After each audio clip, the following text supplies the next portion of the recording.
Hi, welcome to My Mini Addiction. I make and paint miniatures and terrain for tabletop gaming. And in my last video, I mentioned how I had 1 week to paint up a Viking village, and I did it. So it was a lot of work, but got it done. So let me kind of tell you how this all came about. I was invited to play in a one-shot, and yes, I did all of this for a one-shot, but you know what? I have made so much terrain and painted so many minis for an upcoming, game, and then the campaign takes a completely different turn and it never gets used.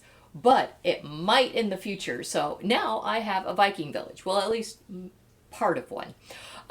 So this is what was going on for this game, and all I knew is the basic setting, and I'm like, I will put together some terrain.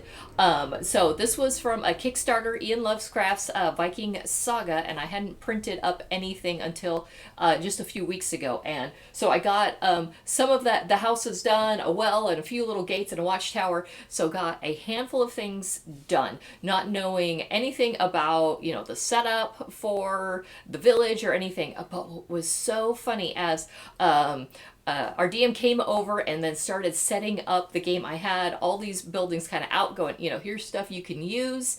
And so he had a map of, the setting for it. And it was so funny how we had the right amount of buildings that we needed for the initial setup of the game, and how things kind of worked out as far as, what the purpose of the buildings was. So that was a whole lot of fun. And the exciting thing is we actually extended the campaign. So it's going to be more than just this one shot. Our group was having so much fun with it. And so it's going to keep going, which is great because these are mostly done. Like, I haven't printed doors for them. So I haven't painted interiors for them. And then some of them, like, I was going to do a little bit extra. This one has a little pen, so I started putting some, dirt and things for the animal pen.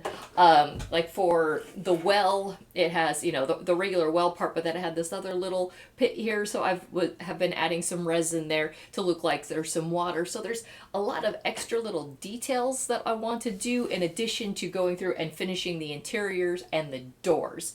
Plus, I'm going to end up doing some more. I did have something that I didn't know if we were going to need, but I'd started making a town gate and a wall. But as it worked out, this was a small undefended village, so we didn't need the wall at all. But the wall can be, I'm gonna, just paint it up very generic so it can be used in a lot of different upcoming campaigns. Because, I mean, how many times do you come up to a city and you need a wall and it has, nice gate and it's got little towers and things, so it's going to be something that I will eventually just keep adding onto this wall to make it to where it could eventually enclose, a whole village on the table eventually. So I did get that part done, and now that I've caught up on the Viking stuff, I'm going to go back, and I've got a lot of minis I still need to be painting. A few weeks back, I told you how I was going to be raffling off some minis on Christmas. I need to get those ones done. So if you hadn't heard about that, check out my Patreon. There's a link in the description. I'll tell you a little bit about how you can get in on the raffle I'll be doing on Christmas. And yeah, I've got to kind of go back and continue working on a bunch of stuff that I had started, but took a break on so I could do the Viking stuff.